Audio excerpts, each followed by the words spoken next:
Hello viewer, thank you for joining us. This is CBA News Summary coming to you live from Hargeisa. My name is Yunis Dekow.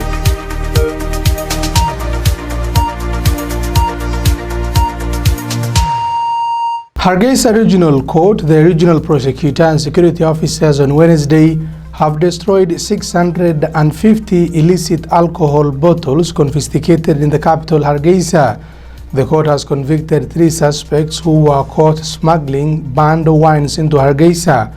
Maradijah East Police Commissioner Ahmed Said Mohammed said police in Ma'alin Harun district east of Hargeisa have seized a vehicle carrying dozens of cartons full of 450 bottles of dry gin. Officials from Hargeisa's regional court, the prosecutor's office and the police commissioner have poured the alcohol drinks into sand and destroyed the bottles in public places. Although 2 suspects are yet to be arrested, Hargeisa's regional court has sentenced the 3 individuals to 3 years in prison and fined all of them 3 million Somaliland shillings. The court also fined the car transporting the illegal items to 5% of its current price.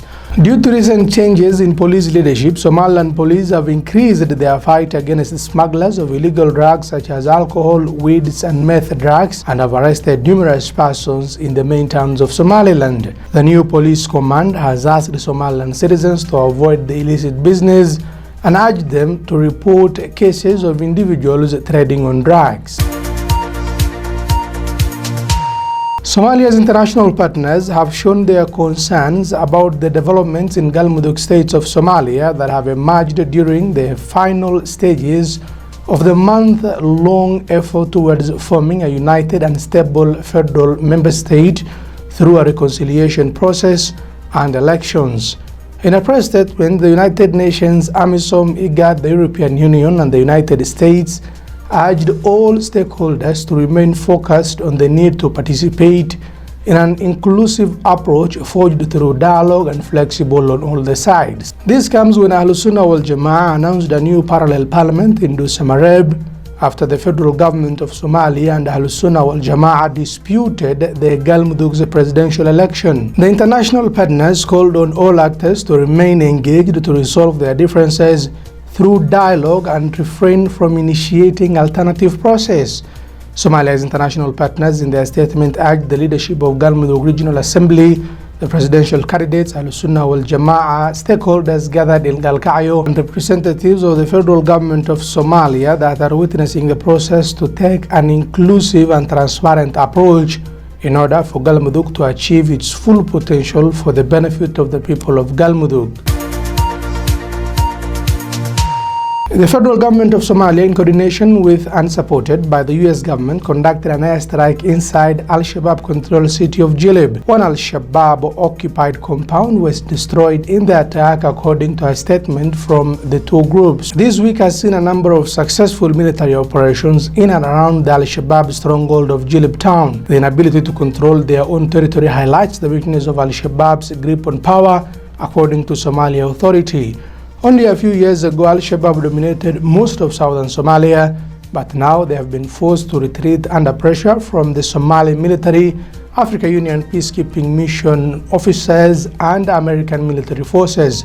This strike further highlights the determination of the federal government of Somalia to bring to justice the Al-Shabaab militants who have exploited the people of Somalia in their campaign of violence and fear. At the time, no civilians were killed or wounded in the attack, according to the Somali government.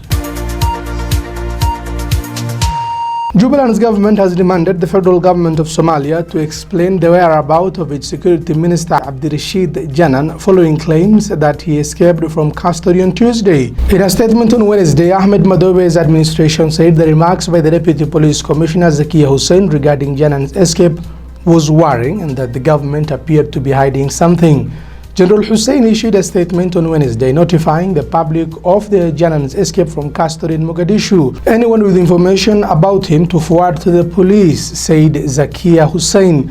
But Jubilee appeared to dismiss the police version of event, noting Janan was between life and death. The southern states of Somalia pointed fingers at the federal government of Somalia for keeping Janan in custody for 5 months and without any charges. Janan was arrested on September 2019 in Mogadishu during an official trip out of the country. Amnesty International lauded Janan's arrest and called for his prosecution. Jubaland said Wednesday the federal government was responsible for Janan's safety since he was under its custody. Kenya Airways has said it will not suspend its flights to China following an outbreak of deadly coronavirus. Kenya has already issued a travel advisory urging its citizens to refrain from making unnecessary travels to China. The national carrier has said that it is closely monitoring the situation before it takes the next step. The KQ announcement comes as the Kenyan ambassador to China, Sarah Serem, called on the airline to suspend flights to the country until the virus is contained. We are monitoring these on a very regular basis, as frequently as every 1 hour.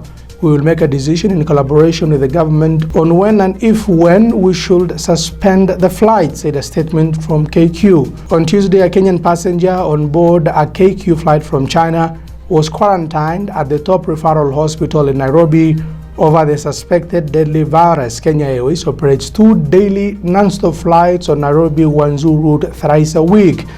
The statement from Kenya Airways added that on top of that, we are sterilizing our aircraft while our crew use protective gear on and off the flight while in China.